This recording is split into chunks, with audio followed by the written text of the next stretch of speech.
अगर हम salient features of Indian constitution की बात करें तो इन डिटेल हम देखते हैं इसको। सबसे पहली और बहुत इम्पॉर्टेंट जो इसके फीचर है वो है lengthiest constitution in the world. हमारा जो कॉन्स्टिट्यूशन है इंडिया का वो सबसे ज़्यादा लंबा कॉन्स्टिट्यूशन और सबसे वास्ट कॉन्स्टिट्यूशन है। ऐसा क्यों है? क्योंकि इसमें 7 आर्टिकल्स हैं, 120 ओरिजिनली कॉन्स्टिट्यूटेड, और पहले ये सिर्फ 7 आर्टिकल से बना हुआ था, सॉरी। और अब इसमें जो है सबका बताया गया था। ऑस्ट्रेलिया में जो था 128 आर्टिकल्स है, कनाडा में 147, और हमारा जो इंडियन में है वो है 329 आर्टिकल्स, जो 22 पार्ट्स में डिवाइड है और जिसमें 8 शेड्यूल है।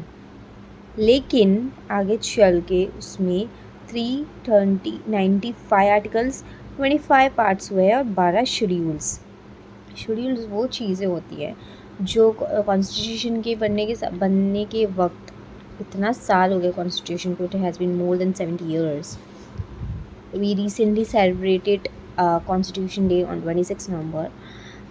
सो इतना साल हो गया है कॉन्स्टिट्यूशन को। सो उसके बाद से जितनी भी चीज़ें हुई है, मतलब इतने साल में बहुत सारे चेंजेस हुएंगे ऑब्वियसली, बट ऑब्वियस तो उसके हिसाब से अगर कोई चीज़ कॉन्स्टिट्यूशन में इंसर्ट करनी होती थी या उसमें डालना होता था, तो कॉन्स्टिट्यूशन में बीच में नहीं डाला गया है, उसको हमने अलग शेड्यूल बना के उसमें ऐड किया गया है। जैसे शेड्यूल्स में जो है डिफरेंट काइंड ऑफ चीज़ें हैं, जैसे लैंग्वेजेस हो गया और डिफरेंट कास्ट का थिंग्स हो गए, यूनियंस हो गई, बाउंड्रीज़ है, एक्सेट्रा जो भी है उसमें जो हमको ऐड करना हो अमेंड करके वो हम शेड्यूल में ऐड करते हैं, वो इजी पड़ता है as compare to amending the articles of constitution.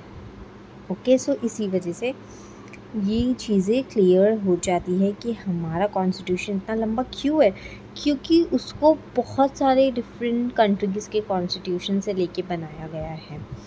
ठीक है, एक कमिटी बनाई गई थी और फिर उसके बाद गवर्नमेंट ने कमिटी बनाई थी जिसके हेड कौन थे। This is the simplest question and simplest answer, anyone can answer this. Okay, तो प्लीज़ कमेंट डाउन बिलो, मैं वेट करूँगी इसके आंसर का। And tomorrow's video I will give the answer. Okay, next. तो इंडियन कॉन्स्टिट्यूशन में central government है, उसके बाद स्टेट गवर्नमेंट भी है। तो ये कहाँ से उठाया गया है? ये अमेरिकन कॉन्स्टिट्यूशन, अमेरिका, कनाडा और हर चीज़ जहाँ से उठाई गई है वो सारी चीज़ें।